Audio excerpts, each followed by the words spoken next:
வணக்கம் அனைவருக்கும். நல்லா இருக்கீங்களா? என்னோடய சேனலுக்கு சப்போர்ட் பண்ணுங்கள், கமெண்ட் கொடுங்க, லைக் கொடுங்க, ப்ளீஸ் பார்த்து கொஞ்சம் சப்போர்ட் கொடுங்க. இன்னொரு விஷயம் என்ன அப்படின்னா, சேனல் வந்து யாராவது வாங்கினாங்கன்னா கொடுத்துடலான்ட்டு விற்கலாமான் இருக்கிறேன். எனக்கு இந்த பூனைக்குட்டி போனதுலேருந்து ரொம்ப மன அழுத்தம் ஆயிடுச்சு. ஃபஸ்ட்டே இந்த யூடியூப் வந்தப்பே மன அழுத்தம் அதிகமாகிடுச்சு. ஒருத்தர் திட்ட பிடிக்க பேச அந்த மாதிரி. ரெண்டாவது இப்போ வந்து எனக்கு இந்த பூனைக்குட்டி போனது என்னால் ரொம்ப அதை இது பண்ண முடியல. என்னால் மனசு தாங்க மாட்டேங்குது. சரி அப்படிங்கிற மைண்டு வரமாட்டேங்குது. ரொம்ப அப்செட் ஆகி தான் போய்கிட்டே இருக்குது. சரியாக சாப்பிட்றதில்ல. இப்போ இந்த சாப்பாடு இவ்வளோ சாப்பாடு போட்டேன் வரகரிச்சு, அதுலேயே பாதி கொண்டு போய் அப்படியே வச்சிட்டேன். சாப்பாடு இறங்கல. இந்த பூனைக்குட்டிகள் அப்படியே குட்டி கொஞ்சம் கொஞ்சம் சாப்பிடுதுங்க. அந்த பெரிய பூனைலாம் கத்திக்கிட்டே இருக்குது. இன்னொரு சின்ன குட்டி அதுக்காக எதிர்பார்க்குது. என்ன பண்ணுறது? கடவுள் இப்படி கூட்டிகிட்டு போயிட்டாரு. கூட்டி போன நேற்று என்னன்னாங்க, 2 பூனை சண்டை கட்டிக்கிட்டு இந்த பக்கம் போச்சு இருக்குது அப்படின்னாங்க. 2 பூனை சண்டை கட்டினா ஒரு நாள் எனக்கும் சவுண்டு கேட்டுச்சு. வீட்டுக்கு முன்னாடி தான் அது. இந்த பூனைக்குட்டி எப்போ போய் சுற்றிட்டு அதெல்லாம் தாண்டி சுற்றிட்டு வரும். நான் பார்த்துருக்குறேன். வீதியில் ரொம்ப தூரம் போயிட்டுலாம் வரும். ஆனால் இப்போ என்ன ஆச்சுன்னு தெரியல. எதுக்கு வராமல் இருந்துச்சு என்னன்னு எனக்கு ஒன்றுமே புரியல.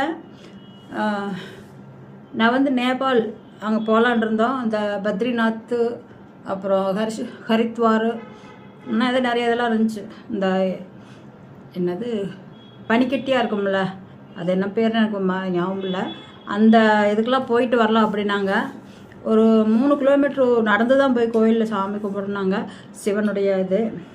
இந்த சிவபெருமான் வந்து டிக்கெட்லாம் போட்டாச்சு. போட்டதுக்கப்புறம் இந்த பூனைக்குட்டி போயிருக்குது.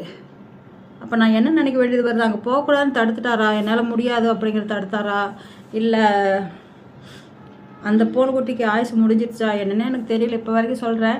சத்தியமாக மனசு ரொம்ப ரொம்ப ரொம்ப ரொம்ப வலிக்குது. இந்த வாழ்க்கையே எதுக்கடா கடவுள் கொடுத்தாரு?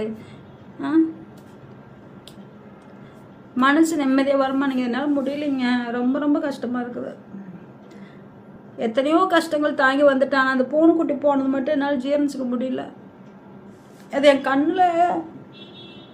கண்ணில் தட்டுப்பட்டு இருந்தால் கூட பரவாயில்லைங்க, நான் பாட்டுக்குவேன். என்னாச்சு? இல்லை யாராவது பிடிச்சிட்டு போயிட்டாங்களா? இல்லை எங்கே அது இருக்குதா? ஒன்றுமே தெரிய மாட்டேங்குது.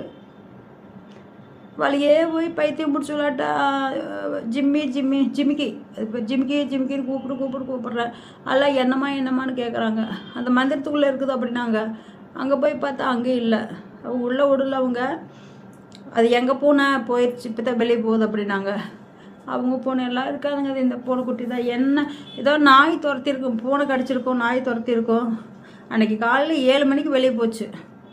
போயிட்டு கொஞ்சம் தூரம் போயிட்டு மறுபடியும் உள்ளே வந்து ஒரு ரவுண்ட் அடிச்சுட்டு போச்சு. என்னால் பேசினா கூட அதை நினச்ச அழுகுதாங்க வருது. வந்து ஒரு ரவுண்ட் அடிச்சுட்டு போச்சு. எதுக்கு தான் இப்படி போகிறதுக்கு தான் போச்சு. அதை நினச்சிக்கிட்டே சாவுன்னு. எனக்கு சாவு வந்தால் கூட செத்துருவாங்க சத்தியமாக. அந்த பூனைக்கிட்டு போகிறதுனால ஜீர்ணிச்சுக்க முடியல. 1 வாரம் ஆயிடுச்சு. இன்னுமே வரப்போகுது அது எனக்கு.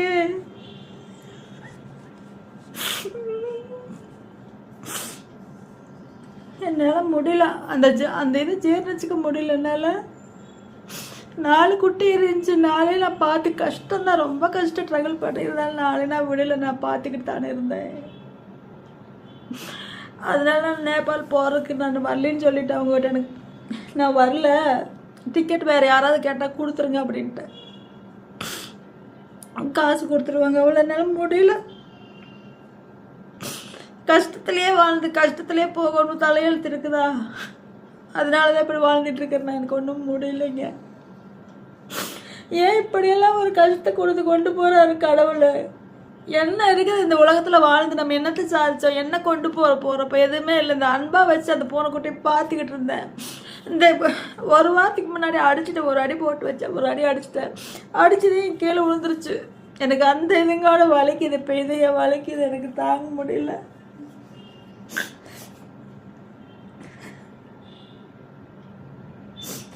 என்னுடைய அந்த வலியும் ஆதங்கம் தாங்க முடியலன்னா வந்த வரைக்கும் மைண்டுக்குள்ள சைலண்டாக இருந்தாலும் எனக்கு அதே தான் ஞாபகம் வந்துக்கிட்டு இருக்குது. ரொம்ப நோக்கடிக்கிறார் கடவுள். சிவபெருமான் ரொம்ப நோக்கடிக்கிறார். எனக்கு பிடிக்கல. ரொம்ப வெறுத்துட்டேன். வாழ்க்கையில் கொஞ்சம் நான் அது சந்தோஷம் இருந்தால் பரவாயில்லையே. என் பொண்ணை விட்டு போட்டு இருக்க முடியாமல் 10 வருஷமா சைக்காலஜி டேப்லெட் போட்டு வாழ்ந்துட்டு இருக்கிறேன். இது இந்த பூனைக்குட்டி வளர்த்து அதுவும் போயிடுச்சு. நான் எவ்வளோ தூரம் வளர்த்துன்னு எனக்கு தாங்க தெரியும். அது இவ்வளோ படிக்கிறது இங்கே நான் அதுக்காக வாங்க அவன் சொத்தை சொல்லிக்கிட்டு இருந்தேன். எதுக்கு கடவுள் இப்படி கொண்டு போயிட்டு வர்றது இல்லை அந்த பூனைக்குட்டியை. 1 வருஷத்துக்குள்ள படாத கஷ்டப்பட்டுருச்சு அந்த பூனைக்குட்டி. பயங்கர சுறுசுறுப்பாக இருக்கும். அது கீழே விழுந்து 6வது மாடியிலிருந்து கீழே விழுந்து இடுப்பு அடிஞ்சு அதை நான் மடியிலேயே வச்சு பார்த்துக்கிட்டு இருந்தேன். டெய்லி ஆஸ்திரி கூட்டு போவேன். டெய்லி காலையில் இருக்கா சாயந்தரம் இருக்கா போனால் 300 ரூபா ஆட்டோக்கு.